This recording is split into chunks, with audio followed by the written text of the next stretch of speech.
Karnataka. Gulbarga city police commissioner Sharanappa DS IPS ने press conference करते हुए मीडिया के नुमाइंदों से बात करते हुए तफसील बताई कि किस तरह से सिटी और अतराफ व अकनाफ के इलाकों में चोरों ने चोरी की और उन चोरों को पकड़ने में गुलबर्गा सिटी पुलिस किस तरह से कामयाब हुई।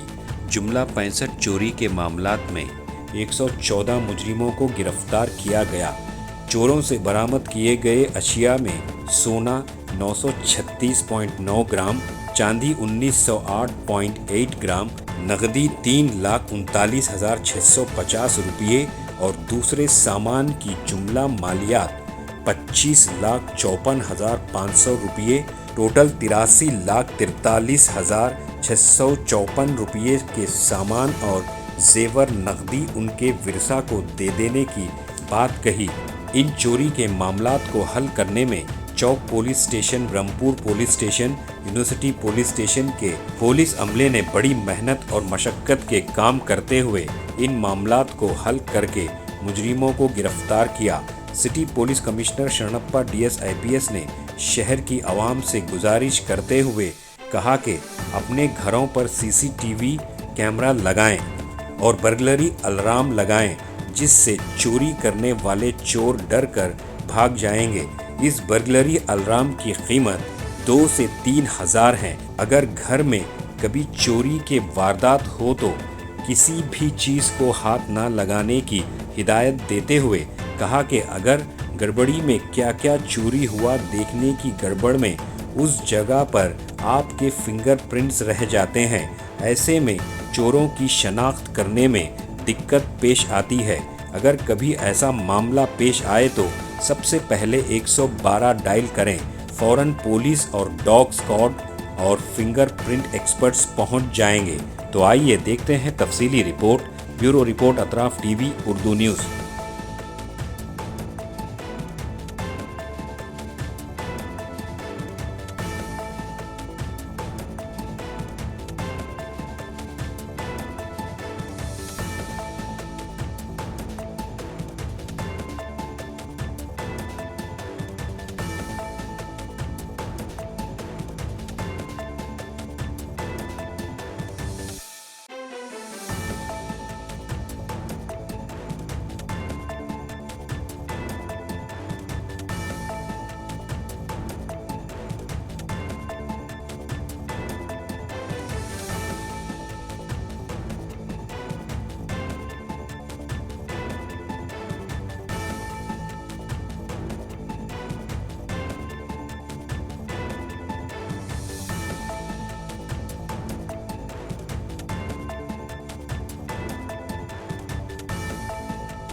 ಎಲ್ಲರಿಗೂ ನಮಸ್ಕಾರ.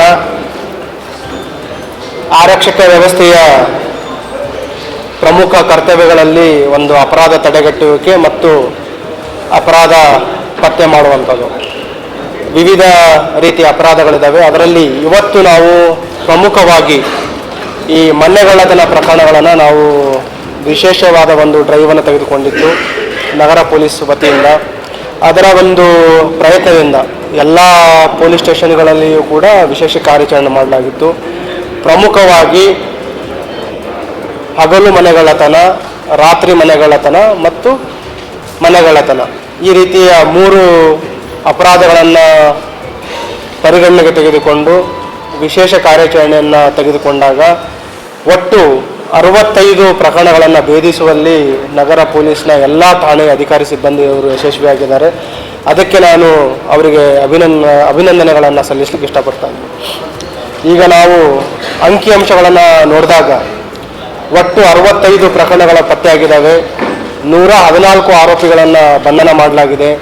ಈ ಬಂಧಿತ ಆರೋಪಿತರುಗಳಿಂದ ಒಟ್ಟು 936 ಗ್ರಾಮ್ನ ಚಿನ್ನಾಭರಣಗಳು, 1908 gram almost 2 kg silver ornaments, cash ಮತ್ತು ಇತರೆ ವ್ಯಾಲ್ಯೂಯಬಲ್ಸ್, ಕೆಲವು ಆರೋಪಿಗಳಿಂದ ಕಳ್ಳತನ ಏನು ಮಾಡಿದ್ರು ಅವರು ದವಸ ಧಾನ್ಯಗಳಿರ್ಬೋದು, ವಾಹನಗಳಿರ್ಬೋದು, ಅವರು ಕೃತ್ಯಕ್ಕೆ ಬಳಸಿದ ವೆಹಿಕಲ್ಸ್ಗಳಿರ್ಬೋದು ಮತ್ತು ಇತರೆ ವ್ಯಾಲ್ಯೂಯಬಲ್ಸ್, ಕೆಲವು ಎಲೆಕ್ಟ್ರಾನಿಕ್ ಐಟಮ್ಸ್ ಇದೆ, ಮೊಬೈಲ್ ಫೋನ್ಸ್ಗಳಿದ್ದಾವೆ, ಟೆಲಿವಿಷನ್ಸ್ಗಳಿದ್ದಾವೆ. ಈ ರೀತಿ ಒಟ್ಟು 83,43,000 ಮೌಲ್ಯದ ವಸ್ತುಗಳನ್ನು ವಶಪಡಿಸಿಕೊಳ್ಳಿ ನಮ್ಮ ಅಧಿಕಾರಿ ಸಿಬ್ಬಂದಿಯವರು ಯಶಸ್ವಿಯಾಗಿದ್ದಾರೆ. ಅದರಲ್ಲಿ ಈ ಬ್ರೇಕಪ್ಪನ್ನು ನಾವು ನೋಡಿದಾಗ 65 ಪ್ರಕರಣಗಳಲ್ಲಿ ಹೆಚ್ಚಿನದಾಗಿ ನಮಗೆ ರಾತ್ರಿ ಮನೆಗಳ್ಳತನ, ನೈಟ್ HPTಗಳು 25 ಪ್ರಕರಣ ಪತ್ತೆಯಾಗಿದೆ. ಅದರಲ್ಲಿ 40 ಆರೋಪಿಗಳನ್ನು ಬಂಧಿಸಿದ್ದಾರೆ. ಹಗಲು ಮನೆಗಳ್ಳತನ 6 ಪ್ರಕರಣಗಳನ್ನು ಭೇದಿಸಿದ್ದಾರೆ. 8 ಆರೋಪಿಗಳನ್ನು ಬಂಧಿಸುವಲ್ಲಿ ಯಶಸ್ವಿಯಾಗಿದ್ದಾರೆ. ಹೌಸ್ ಥೆಫ್ಟ್ 5 ಪ್ರಕರಣಗಳನ್ನು ಮತ್ತು 5 ಆರೋಪಿಗಳನ್ನು ಬಂಧಿಸುವಲ್ಲಿ ಯಶಸ್ವಿಯಾಗಿದ್ದಾರೆ. ಅದಲ್ಲದೆ ಇತರೆ ಸಾಧಾರಣ ಕಳ್ಳತನಗಳು ಒಟ್ಟು 29 ಇದ್ದಾವೆ. ಅದರಲ್ಲಿ 61 ಆರೋಪಿಗಳನ್ನು ಬಂಧಿಸುವಲ್ಲಿ ಯಶಸ್ವಿಯಾಗಿದ್ದಾರೆ. ಇದರಲ್ಲಿ ನಾನು ಹೇಳಿದ ಒಂದು ಪ್ರಮುಖ ಪಾತ್ರ ನಮ್ಮ ಪೊಲೀಸ್ ಇಲಾಖೆದು ಅಂತಂದರೆ ಅಪರಾಧಗಳನ್ನು ತಡೆಗಟ್ಟುವುದು. ಒಂದು ವೇಳೆ ಅಪರಾಧಗಳು ಗತಿಸಿದಾಗ ಅವುಗಳನ್ನು ಪತ್ತೆ ಯಾವ ರೀತಿ ಮಾಡೋದು ಕೂಡ ಜವಾಬ್ದಾರಿ ನಮ್ಮದು. ಈ ಫಸ್ಟ್ ಏನಿದೆ ಅಪರಾಧ ತಡೆಗಟ್ಟುವುದು, ಅದರ ಜೊತೆಗೆ ಅಪರಾಧ ಪತ್ತೆ ಮಾಡುವಲ್ಲಿ ಬರೀ ಆರಕ್ಷಕ ವ್ಯವಸ್ಥೆ ಅಷ್ಟೇ ಅಲ್ಲ, ಸಾರ್ವಜನಿಕರ ಪಾತ್ರನೂ ಅಷ್ಟೇ ಪ್ರಮುಖವಾಗಿದೆ. ಈಗ ಕೆಲವು ನಿದರ್ಶನಗಳನ್ನು ಹೇಳ್ತೀನಿ ನಾನು. ಈಗ ಒಂದು ಇನ್ಸಿಡೆಂಟಲ್ಲಿ ಎಲ್ಲಿ ಅಶೋಕನಗರ ಪೊಲೀಸ್ ಸ್ಟೇಷನಲ್ಲಿ ಒಬ್ಬರ ಮನೆಯಲ್ಲಿ ಕಳ್ಳತನ ಆಗುತ್ತೆ. ಅದರಲ್ಲಿ ನಿಯರ್ಲಿ 250 ಗ್ರಾಮ್ ಗೋಲ್ಡ್ ಕಳ್ಳತನ ಆಗಿರುತ್ತೆ. ಲಕ್ಷಾಂತರ ಬೆಲೆ ಬಾಳುವ ಚಿನ್ನಾಭರಣ ಕಳ್ಳತನ ಮಾಡಿರ್ತಾರೆ. ನಾವು ತನಿಖೆಯನ್ನು ಕೈಗೆತ್ತಿಕೊಂಡಾಗ ಗುರ್ತಾಗಿದ್ದೇನಂತಂದರೆ ಅವರ ಮನೆಯಲ್ಲಿ ಏನು ಕೆಲಸ ಮಾಡ್ತಾ ಇದ್ದ ಕಾರ್ ಚಾಲಕ, ಸೊ ಅವನೇ ಕಳ್ಳತನ ಮಾಡಿದ್ದು ಬೆಳಕಿಗೆ ಬರುತ್ತೆ. ಒಂದು ಪ್ರಿವೆನ್ಷನ್ ಏನಂತಂದರೆ ನಾವು ಪದೇ ಹೇಳ್ತಾ ಇದ್ದೀವಿ, ಯಾವುದೇ ರೀತಿ ತಾವು ಕೆಲಸಕ್ಕೆ ತೆಗೆದುಕೊಳ್ಬೇಕಾದ್ರೆ ಡೊಮೆಸ್ಟಿಕ್ ಹೆಲ್ಪ್ ಆಗ್ಬೋದು, ಕಾರ್ ಚಾಲಕರಾಗ್ಬೋದು, ಒಂದು ಪೊಲೀಸ್ ಆ್ಯಂಟಿಸಿಡೆಂಟ್ ವೆರಿಫಿಕೇಷನ್ ಅಂತ ಇರುತ್ತೆ ನಮ್ಮ ಸ್ಪೆಷಲ್ ಬ್ರಾಂಚಲ್ಲಿ. ಇಲ್ಲಿ ತಾವು ಏನಾದರೂ ಯಾರಿಗೆ ತಾವು ಕೆಲಸಕ್ಕೆ ತೆಗೆದುಕೊಳ್ತೀರಿ, ಒಂದು ಬೇಸಿಕ್ ಆ್ಯಂಟಿಸಿಡೆಂಟ್ ವೆರಿಫಿಕೇಷನ್ ಮಾಡಿದಾಗ ಅವನಿಗೆ ನಮ್ಮ ಪೊಲೀಸರು ಕರೆದು ವಿಚಾರಣೆ ಮಾಡ್ತಾರೆ. ಅವನ ಅಪರಾಧ ಹಿನ್ನೆಲೆ ಇದೆಯಾ ಇಲ್ಲ ಅನ್ನೋದು ಗೊತ್ತಾಗುತ್ತೆ. ಒಂದು ವೇಳೆ ಇಲ್ಲ ಅಂತಂದರು ಒಂದು ಇಂಟ್ರಾಕ್ಷನ್, ಪೊಲೀಸ್ ಇಂಟ್ರಾಕ್ಷನ್ ಏನಾಗುತ್ತೆ ಅವನ ಆ್ಯಂಟಿಸಿಡೆಂಟ್ ವೆರಿಫಿಕೇಷನ್ದು, ಅದ್ರ ಮೇಲೇ ಅಪರಾಧ ತಡೆಗಟ್ಟು ಒಂದು ವಾತಾವರಣ ಸೃಷ್ಟಿಯಾಗುತ್ತೆ. ಪೊಲೀಸರು ಕರೆದಿದ್ರು, ವಿಚಾರಣೆ ಮಾಡಿದ್ರು ಅಂತ. ಆವಾಗ ಇವನು ಅಪರಾಧ ಮಾಡುವಂಥ ಪ್ರಮೇಯನೂ ಕಡಿಮೆ ಆಗುತ್ತೆ. ಸೊ ಒನ್ ಬೇಸಿಕ್ ಇದರಿಂದ ಕಲಿಬೇಕಾಗಿದ್ದು ಅಂತಂದರೆ, ಯಾರಿಗಾದರೂ ತಾವು ಹೈರ್ ಮಾಡಬೇಕಾದ್ರೆ ಸೇಫ್ಟಿ ಪ್ರಿಕಾಷನ್ ಅಂತಂದರೆ ಪೊಲೀಸ್ ಆ್ಯಂಟಿಸಿಡೆಂಟ್ ವೆರಿಫಿಕೇಷನ್.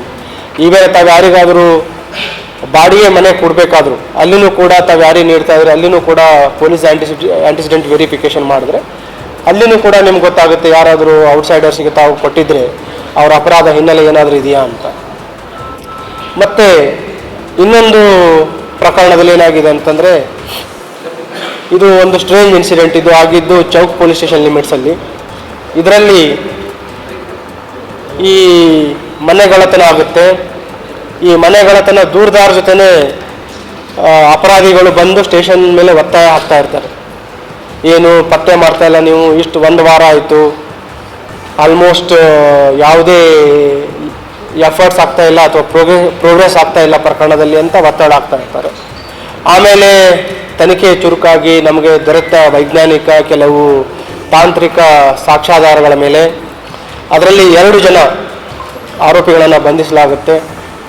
ಇದರಲ್ಲಿ ಇವರೇನು ವಿಕ್ಟಿಮ್ಸ್ ಫ್ಯಾಮಿಲಿ ಮೆಂಬರ್ಸ್ ಎಲ್ಲ ಯಾವಾಗ ಅವರು ಬ್ಯುಸಿ ಇದ್ದಾರೆ ಮತ್ತು ಎಲ್ಲಿ ಮನೆಗೆ ಬಿಟ್ಟು ಹೋದಾಗ ಅದು ಅವರಿಗೆ ನಿಖರವಾದ ಮಾಹಿತಿ ಇರುತ್ತೆ. ಅದೇ ಸಂದರ್ಭದಲ್ಲಿ ಅಪರಾಧ ಮಾಡ್ತಾರೆ. ಶಾರ್ಟ್ ಟೈಮ್ ಇರುತ್ತೆ ವಿಂಡೋ. ಸೊ ನಮಗೆ ಈ ಔಟ್ಸೈಡರ್ಸ್ ಬಂದು ಅಫೆನ್ಸ್ ಮಾಡಬೇಕಾದ್ರೂ ಕೆಲವು ಸಲ ಏನಾಗುತ್ತೆ, ಕೆಲವು ಕುರುಗಳಿರುತ್ತೆ. ಅದ್ರ ಬಗ್ಗೆಯೂ ತಮಗೆ ತಿಳಿಸ್ತೀನಿ. ಈ ಒಂದು ಘಟನೆಯಲ್ಲಿ ಯಾವರು ವ್ಯಾಲ್ಯೂಬಲ್ಸ್ಗಳನ್ನು ಎಲ್ಲಿ ಇಟ್ಟಿದ್ದರು ಮತ್ತು ಅವರ ಚಲನವಲನದ ಬಗ್ಗೆ ಕೆಲವು ಅವರ ನೈಬರ್ಸ್ಗೆ ಮತ್ತು ಸಂಬಂಧಿಕರಿಗೆ ಗೊತ್ತಿರುತ್ತೆ.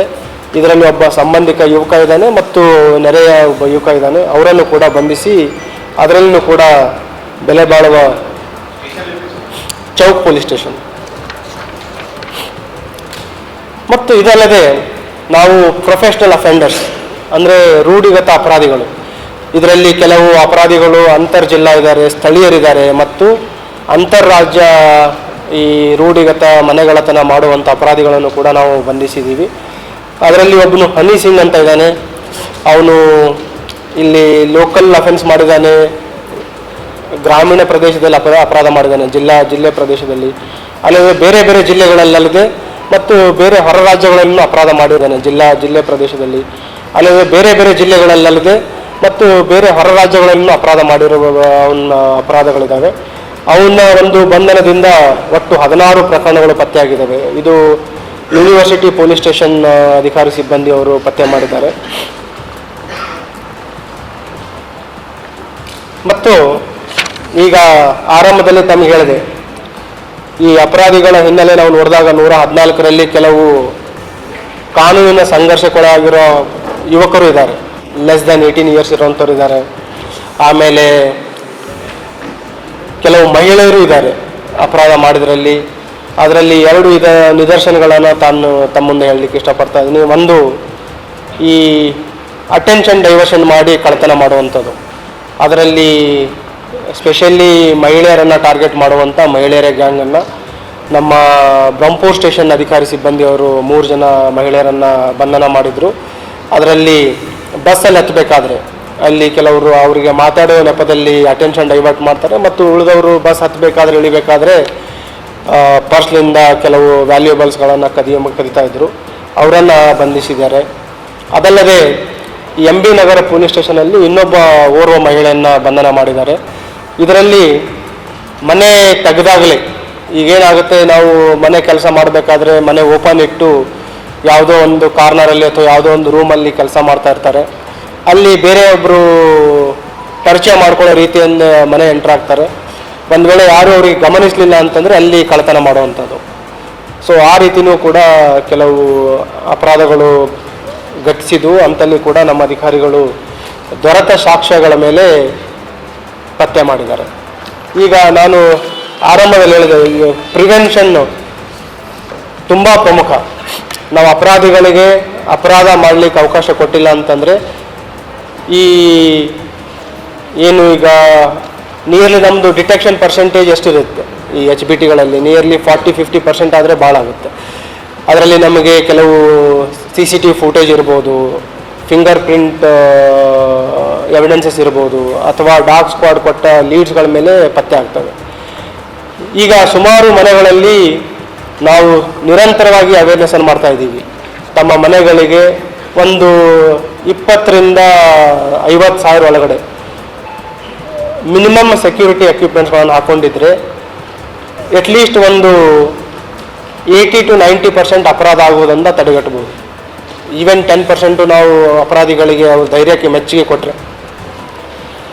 ಅದರಲ್ಲಿ ಬರ್ಗ್ಲರಿ ಅಲಾರ್ಮ್ 3,000 to 5,000 ರೂಪಾಯಿಗೆ ಒಂದು ಬರ್ಗ್ಲರಿ ಅಲಾರ್ಮ್ ಬರುತ್ತೆ. ನಿರಂತರವಾಗಿ ಹೇಳ್ತಾ ಇದ್ದೀವಿ, ಆದರೂ ಅದನ್ನು ಹಾಕ್ತಾ ಇಲ್ಲ. CCTV ಕ್ಯಾಮ್ರಾ ಹಾಕ್ಕೊಳ್ಳುವಂಥದ್ದು, ಮೋಷನ್ ಡಿಟೆಕ್ಟರ್ ಅಂತ ಬಂದಿದೆ. ಅದಲ್ಲದೆ ಈಗ ನಾವು ಮನೆಗಳಿಗೆ ಏನು ಲಾಕ್ ಹಾಕ್ತೀವಿ, ಈಗ ಲಾಂಗ್ ಲೀವ್ ಹೋಗ್ಬೇಕಾದ್ರೆ ದೊಡ್ಡ ಲಾಕ್ ಹಾಕ್ತಾರೆ, ಟ್ಯಾಗ್ ಲಾಕ್ ಅಂತ. 1 ಸಲ 2 ಸಲ ನೋಡ್ತಾರೆ ಅಪರಾಧಿಗಳು ರೆಕ್ಕಿ ಮಾಡಿದಾಗ ಆ ಸಂದರ್ಭದಲ್ಲಿ ಅವರಿಗೆ ಗೊತ್ತಾಗ್ಬಿಡುತ್ತೆ ಈ ಮನೆಯಲ್ಲಿ ಇವರು ವಾರಸ್ದಾರರಿಲ್ಲ, ಅಥವಾ ನೈಟು ಹೊರಗಡೆ ಹೋಗ್ಬೇಕಾದ್ರೆ ಲೈಟ್ ಆನ್ ಮಾಡಿ ಹೋಗಿರ್ತಾರೆ, ಡೇ ಟೈಮಲ್ಲಿ ಲೈಟ್ ಉರಿತಾ ಇರುತ್ತೆ. ನ್ಯೂಸ್ ಪೇಪರ್ ಮನೆ ಮುಂದೆ ಬಿದ್ದಿರೋವಂಥದ್ದು, ಅಥವಾ ಹಾಲಿನ ಪ್ಯಾಕೆಟ್ ಬಿದ್ದಿರುವಂಥದ್ದು, ಅಥವಾ ಪ್ಯಾಡ್ಲಾಕ್, ವಿಸಿಬಲ್ ಪ್ಯಾಡ್ಲಾಕ್ ಅಥವಾ ಗೇಟಿಗೆ ಹಾಕಿರುವಂಥ ಲಾಕ್, ಇವೆಲ್ಲ ಈ ಅಪರಾಧಿಗಳಿಗೆ ಆಹ್ವಾನ ಕೊಟ್ಟಾಗ ರೀತಿ. ಮನೆಗಳತನ ಹಗಲಾಗ್ಬೋದು ಅಥವಾ ರಾತ್ರಿ ಮನೆಗಳತನ ಆಗ್ಬೋದು. ಸೊ ಕೆಲವು ಪ್ರಿಕಾಷನ್ಸ್ ಈಗ ನಾನು ಹೇಳಿದಾಗೆ CCTV ಕ್ಯಾಮ್ರಾ ಹಾಕೋದು, ಇಂಟರ್ಲಾಕ್, ಈ ಪ್ಯಾಡ್ಲಾಕ್ ಬದಲು ಇಂಟರ್ಲಾಕ್ ಹಾಕುವಂಥದ್ದು. ಅದಲ್ಲದೆ ನೈಬರ್ಸ್, ನೋ ಯುವರ್ ನೈಬರ್ ಅಂತ ಕೆಲವು ಸುಮಾರು ನಾವು ಇನಿಷಿಯೇಟ್ ಮಾಡಿದ್ದೀವಿ. ಒಂದು ವೇಳೆ ತಾವು ಹೋಗ್ತಾ ಇದ್ರೆ ಅಕ್ಕಪಕ್ಕ ನೆರೆಯವರಿಗೆ ಪರಿಚಯ ಮಾಡ್ಕೊಳ್ಳಿ, ಅವ್ರಿಗೆ ತಿಳಿಸಿ, ಅವರು ನಿಮ್ಮ ಮನೆ ಮೇಲೆ ನಿಗಾ ಇಡ್ತಾರೆ. ಬರ್ಗ್ಲರಿ ಅಲಾರ್ಮ್, ಅಗೇನ್ 3,000 to 5,000 rupees ಚೆನ್ನಾಗಿರೋದು ಡೀಸೆಂಟ್ ಬರ್ಗ್ಲರಿ ಅಲಾರ್ಮ್ ಬರುತ್ತೆ. ಯಾರಾದರೂ ಬ್ರೇಕ್ ಓಪನ್ ಮಾಡಿದರೆ ಆಟೋಮೆಟಿಕ್ ಅಲಾರ್ಮ್ ಬರುತ್ತೆ, ಅಪರಾಧಿಗಳು ಭಯದಿಂದ ಓಡೋಗುವಂಥ ಪರಿಸ್ಥಿತಿ ಬರುತ್ತೆ. ಇದಕ್ಕೂ ಕೂಡ ಒಂದು ನಿದರ್ಶನ ನಾನು ಹೇಳ್ತೀನಿ. ಒಂದು ಬೆಂಗಳೂರಲ್ಲಿದ್ದಾಗ ಒಬ್ಬರು ಎಜುಕೇಟೆಡ್ ಇಂಜಿನಿಯರ್, ಅವರು ಮನೆ ಕಳ್ಳತನ ಆಗಿರುತ್ತೆ. ಅವ್ರ ಮನೆಯಲ್ಲಿ ಪ್ರತಿ ಲಾಸ್ಟ್ 10 years ನಮ್ಮ ಕ್ರೈಮ್ ಪ್ರಿವೆನ್ಷನ್ ಮಂತಲ್ಲಿ ನಾವು ಪೊಲೀಸರು ಹೋಗಿ ಅವೇರ್ನೆಸ್ ಮಾಡ್ತೀವಿ, ಏನೇನು ಪ್ರಿವೆನ್ಷನ್ ಮಾಡ್ಬೇಕಂತ ಈ ರೀತಿ ಪಾಂಪ್ಲೆಟ್ಸ್ ಮುಖಾಂತರ. ಆ ಮನೆಗೆ 10 ವರ್ಷ ನಮ್ಮವ್ರು ಹೋಗಿದ್ದಾರೆ. ಬಟ್ ನಮ್ಮದು ಇಲ್ಲಿ 20-25 ವರ್ಷದಿಂದ ಇದ್ದೀವಿ, ನಮ್ಗೆ ಯಾವತ್ತೂ ಕಳ್ಳತನ ಆಗಿಲ್ಲ. ಇವ್ರು ಬಂದು ನಮಗೆ ಸುಮ್ಮನೆ CCTV ಹಾಕಂತಾರೆ, ಬರ್ಗ್ಲರಿ ಅಲಾರ್ಮ್ ಹಾಕಂತಾರೆ, ಮೋಷನ್ ಡಿಟೆಕ್ಟರ್ ಹಾಕಂತಾರೆ ಅಂತಂದು ಅವರು ನೆಗ್ಲೆಕ್ಟ್ ಮಾಡಿದರು. ಅವರು ಪಕ್ಕ ಮನೆಯಲ್ಲೂ ಅಫೆನ್ಸ್ ಆಗಿತ್ತು ಕಳೆದ 2-3 ವರ್ಷಗಳಲ್ಲಿ, ಆದರೂ ಕೂಡ ಎಚ್ಚೆತ್ಕೊಂಡಿರಲಿಲ್ಲ. ನೆಕ್ಸ್ಟ್ ಅವರು ಸಿಂಗಾಪುರ್ ಹೋಗಿದ್ದನ್ನು ಅವರು ಸಾಮಾಜಿಕ ಜಾಲತಾಣದಲ್ಲಿ ಹಾಕಿದ್ರು. ಒಂದು ವಾರದ ನಂತರ ಬಂದು ನೋಡಿದಾಗ ನಿಯರ್ಲಿ 65 lakh rupees ಬೆಲೆ ಬಾಳುವ ವ್ಯಾಲ್ಯೂಯಬಲ್ಸ್ ಅವ್ರ ಮನೆಯಲ್ಲಿ ಕಳ್ಳತನ ಆಗಿತ್ತು. ಅವರು ಅವತ್ತು ನಾವು ಅವ್ರ ಮನೆಗೆ ಸ್ಪಾಟಿಗೆ ವಿಸಿಟ್ ಮಾಡಿದಾಗ ಅವ್ರು ಹೇಳ್ತಾ ಇದ್ದಿದ್ದು ಏನಂತಂದರೆ, ಸರ್ ತಮ್ಮ ಅಧಿಕಾರಿ ಸಿಬ್ಬಂದಿಯವರು 10 ವರ್ಷದಿಂದ ಬಂದಿದ್ದರು, ಬೇರೆಯವರು ಆಗಿದ್ದು ನಮಗೆ ಆಗುತ್ತೆ ಅಂತ ನಮಗೆ ಅದು ಅನಿಸೇ ಇರಲಿಲ್ಲ. ಅದು ಘಟನೆ ಆಗಿದ ನಂತರ ವಿತಿನ್ 10 days ಅವರೆಲ್ಲ ಹಾಕಿದರು. ಸೊ ಮೈ ಸಿನ್ಸಿಯರ್ ರಿಕ್ವೆಸ್ಟ್ ಅಂತಂದರೆ, don't wait for offence to commit or knock your door. ಬೇರೆಯವ್ರಲಿಂದ ತಾವು ಕಲ್ತ್ಕೊಳ್ಬೇಕು, ಎಚ್ಚೆತ್ಕೊಳ್ಬೇಕು. ಸೊ ನೀವು ನೆಮ್ಮದಿಯಿಂದ ಇರ್ಬೋದು. ಮತ್ತು ಒಂದು ವೇಳೆ ಅಫೆನ್ಸ್ ಆದರೆ, ಏನಾದರೂ ಘಟನೆ ಆದರೆ ನಮಗೆ ವೈಜ್ಞಾನಿಕವಾದ ಸಾಕ್ಷಿಗಳು ಸಿಗುತ್ತೆ. ಈಗ ನಮ್ಮ ಈಗ ಹೇಳಿದ್ದೀವಿ ಪತ್ತೆ ಮಾಡಿರೋಂಥ ಅದರಲ್ಲಿ 60 to 70% ನಮಗೆ ದೊರೆತ ಸೈಂಟಿಫಿಕ್ ಲೀಡ್ಸ್, ಅಂದರೆ CCTV ಫುಟೇಜ್ ಇರ್ಬೋದು, ಫಿಂಗರ್ ಪ್ರಿಂಟ್ಸ್ ಇರ್ಬೋದು, ಮತ್ತು ಕೆಲವು ಕ್ರಿಮಿನಲ್ ಇಂಟೆಲಿಜೆನ್ಸ್ ಮುಖಾಂತರ ಈ ಅಪರಾಧಿಗಳು ಬಗ್ಗೆ ನಮಗೆ ಮಾಹಿತಿ ಸಿಕ್ಕಿದೆ. ಮತ್ತು ಕೆಲವು ವ್ಯಾಲ್ಯೂಯಬಲ್ಸ್ ಇದ್ದರೆ ಬ್ಯಾಂಕ್ ಲಾಕರ್ ಫೆಸಿಲಿಟಿನೂ ಕೂಡ ಬಳಸ್ಬೋದು. ಸಾರ್ವಜನಿಕರು ವ್ಯಾಲ್ಯೂಯಬಲ್ಸ್ಗಳನ್ನು ಬ್ಯಾಂಕ್ ಲಾಕರ್ ಫೆಸಿಲಿಟಿ ಕೂಡ ಬಳಸ್ಬೋದು. ಮತ್ತು ಇನ್ನೊಂದು ಮಾಧ್ಯಮದ ಮುಖಾಂತರ ಎಲ್ಲರಲ್ಲಿ ಒಂದು ವಿನಂತಿ ಏನಂತಂದರೆ, ಈಗ ಯಾವುದಾದ್ರೂ ಈ ರೀತಿ ಘಟನೆ ಆದಾಗ, ಮನೆಗಳತನ ಆದಾಗ ಎಲ್ಲರೂ ಗಾಬರಿಯಾಗಿ ಎಲ್ಲ ಚೆಕ್ ಮಾಡ್ಲಿಕ್ಕೆ ಹೋಗ್ಬಿಡ್ತಾರೆ. ಅವಾಗ ಏನಾಗುತ್ತೆ, ನಮ್ಮದು ಸೀನ್ ಆಫ್ ಕ್ರೈಮ್ ಟ್ಯಾಂಪರ್ ಆಗಿಬಿಡುತ್ತೆ, ಅಲ್ಲಿರುವ ನಮಗೆ ಸಾಕ್ಷಿಗಳು ನಾಶ ಆಗುತ್ತೆ. ಒಂದು ಮನವಿ ಏನಂತಂದರೆ, ಒಂದು ವೇಳೆ ಏನಾದರೂ ಇನ್ಸಿಡೆಂಟ್ ಆದರೆ ಈ scene of crime sanctity preservation ಮಾಡುವಂಥದ್ದು, ಅಂದರೆ ತಕ್ಷಣ 112 ಕರೆ ಮಾಡಿ ಪೊಲೀಸ್ ಠಾಣೆಗೆ ದೂರು ನೀಡಿ, ಆವಾಗ ನಮ್ಮ ಏನು ವೈಜ್ಞಾನಿಕ ತಂಡಗಳಿದ್ದಾವೆ, ನಮ್ಮ ಸೋಕೋ ಆಫೀಸರ್ಸ್ ತಂಡ ಇರ್ಬೋದು, ಫಿಂಗರ್ ಪ್ರಿಂಟ್ ತಂಡ ಇರ್ಬೋದು, ಡಾಗ್ ಸ್ಕ್ವಾಡ್ ತಂಡ ಇರ್ಬೋದು, ಅಲ್ಲಿ ಬಂದಾಗ ಅಲ್ಲಿ ಇರುವ ಸಾಕ್ಷಿಗಳನ್ನು ನಾವು ಕಲೆ ಹಾಕಲಿಕ್ಕೆ ಸಾಧ್ಯ ಆಗುತ್ತೆ. ಸುಮಾರು ಕಡೆ ಏನಾಗ್ತಾ ಇದೆ, ಈ ನಮ್ಮ ವಿಕ್ಟಿಮ್ಸ್ ಎಲ್ಲ ಎಲ್ಲಿ ಅಪರಾಧ ಆಗಿರುತ್ತೆ ಅಲ್ಮಾರಿ ಓಪನ್ ಮಾಡುವಂಥದ್ದು, ಮೇನ್ ಡೋರ್ ಮುಟ್ಟುವಂಥದ್ದು, ಆಮೇಲೆ ಗಾಬರಿಯಿಂದ ಎಲ್ಲ ಸಂಬಂಧಿಕರು ಕರೆಸಿ ಮನೆಯಲ್ಲಿ ಓಡಾಡುವಂಥದ್ದು. ಕೆಲವು ಈ ಅಪರಾಧಿಗಳ ಬಗ್ಗೆ ಏನು ಡಾಗ್ ಸ್ಕ್ವಾಡ್ ನಮಗೆ ಲೀಡ್ಸ್ಗಳನ್ನು ಸಿಗುತ್ತೆ, ಅದು ಕೂಡ ನಮಗೆ ದೊರೀತಾ ಇಲ್ಲ. ಹಾಗಾಗಿ ಯಾವುದೇ ರೀತಿಯ ಪ್ಯಾನಿಕ್ ಆಗದೆ ತಕ್ಷಣ ಪೊಲೀಸ್ ಸ್ಟೇಷನ್ಗೆ ಕರೆ ಮಾಡಿ ಅಥವಾ 112 ಕರೆ ಮಾಡಿ, ನಮ್ಮ ತಂಡಗಳಲ್ಲಿ ಬರುತ್ತೆ ಅಂತ ಹೇಳಲಿಕ್ಕೆ ಇಷ್ಟಪಡ್ತಾರೆ.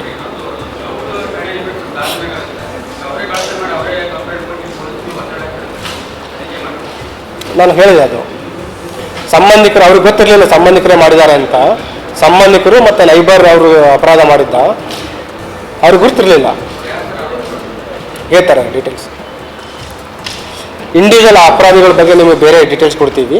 ಸೊ ಈಗ ಈ ರೀತಿ ಒಟ್ಟು ವಿವಿಧ ನಮ್ಮ ಪೊಲೀಸ್ ಠಾಣೆಗಳಲ್ಲಿ ಒಟ್ಟು 65 ಪ್ರಕರಣಗಳನ್ನು ಪತ್ತೆ ಮಾಡಿದ್ದಾರೆ ಮತ್ತು 114 ಆರೋಪಿಗಳನ್ನು ಬಂಧಿಸಿದ್ದಾರೆ. ನಿಯರ್ಲಿ 84 lakh ಡೀಟೇಲ್ಸ್ ನಿಮ್ಗೆ ಹೇಳ್ತೀನಿ.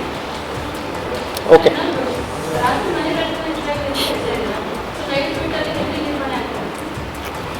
ಓಕೆ, ಈಗ ನೀವು ಅಂಕಿಅಂಶ ಮತ್ತೆ ಕೇಳ್ತಾ ಇದ್ದೀರಿ, ನಾನು ಹೇಳ್ತೀನಿ. ದಿಸ್ ಟುಡೇಸ್ ಫೋಕಸ್ ಒಂದು ನಮ್ಮ ಅಪರಾಧಗಳ ತಡೆಗಟ್ಟೋದು, ಇನ್ನೊಂದು ಅಪರಾಧ ಪತ್ತೆ ಮಾಡಲಿಕ್ಕೆ. ತಾವು ಹೇಳಿದ್ರಿ ನೈಟ್ ಬೀಟು ಅದು ಇದು ಅಂತ. ಸುಮಾರು ಬದಲಾವಣೆಗಳನ್ನು ನಮ್ಮ ಪೊಲೀಸ್ ವ್ಯವಸ್ಥೆಯಲ್ಲಿ ತರ್ತಾ ಇದ್ದೀವಿ. Whether it is day beat ಆಯಿತು, ನೈಟ್ ಬೀಟ್ ಆಯಿತು. ನೈಟ್ ಬೀಟಲ್ಲಿ ಈಗಾಗಲೇ ನಾವು ತುಂಬ ಪರಿಣಾಮಕಾರಿಯಾಗಿ ನಮ್ಮ ಇ ಬೀಟ್ ವ್ಯವಸ್ಥೆಯನ್ನು ನಾವು ಮಾಡ್ತಾ ಇದ್ದೀವಿ. ಪ್ರತಿ ಸ್ಟೇಷನ್ನಲ್ಲಿ 100% ಇ ಬೀಟ್ ಆಗ್ತಾ ಇದೆ. ಅದ್ರ ಜೊತೆಗೆ ನಾವು ಆರೋಪಿಗಳ ಮತ್ತು ಅನುಮಾನಾಸ್ಪದ ವ್ಯಕ್ತಿಗಳ ಬಗ್ಗೆ ಚೆಕ್ ಮಾಡಲಿಕ್ಕೋಸ್ಕರ MCCTNS ಆ್ಯಪನ್ನು ಕೂಡ ನಾವು ಬಳಸಿ ಸಸ್ಪಿಷಿಯಸ್ ಪರ್ಸನ್ಗಳನ್ನು ಚೆಕ್ ಮಾಡ್ತಾ ಇದ್ದೀವಿ. ಮತ್ತು ಯಾರಾದರೂ ಸಸ್ಪಿಷಿಯಸ್ ಪರ್ಸನ್ಸ್ ಮೂವ್ಮೆಂಟ್ ಇದ್ದರೆ ಅವ್ರ ಮೇಲೆ ನಾವು ಪ್ರಿವೆಂಟಿವ್ ಆ್ಯಕ್ಷನ್ ಕೂಡ ತೆಗೆದುಕೊಳ್ತಾ ಇದ್ದೀವಿ. ಈಗ ಇದೇ ಸೇಮ್ ನಮ್ಮ ಅಧಿಕಾರಿ ಸಿಬ್ಬಂದಿಯವರ ಒಂದು ಶ್ರಮದಿಂದ ಲಾಸ್ಟ್ ಇಯರ್ ಈ ಡೇ HBT ಮತ್ತು ನೈಟ್ HBTಯಲ್ಲಿ ಪ್ರಕರಣಗಳ ಸಂಖ್ಯೆ 23ಕ್ಕೆ ಕಂಪೇರ್ ಮಾಡಿದಾಗ 2024ರಲ್ಲಿ ನಿಯರ್ಲಿ 35% ಅಷ್ಟು ಕಡಿಮೆ ಆಗಿದೆ.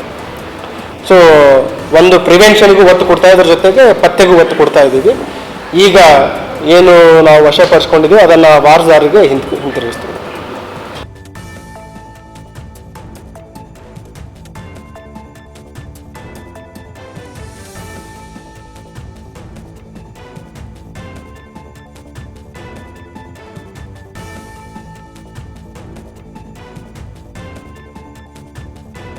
इस न्यूज को स्पॉन्सर किया है SAR फैंटेसी वाटर पार्क। सारे फैमिली का एंटरटेनमेंट, पिकनिक, हॉलिडे, वेकेशन, सबके लिए बेहतरीन वाटर पार्क। आप भी आइए, सबको लाइए। SAR fantasy water park.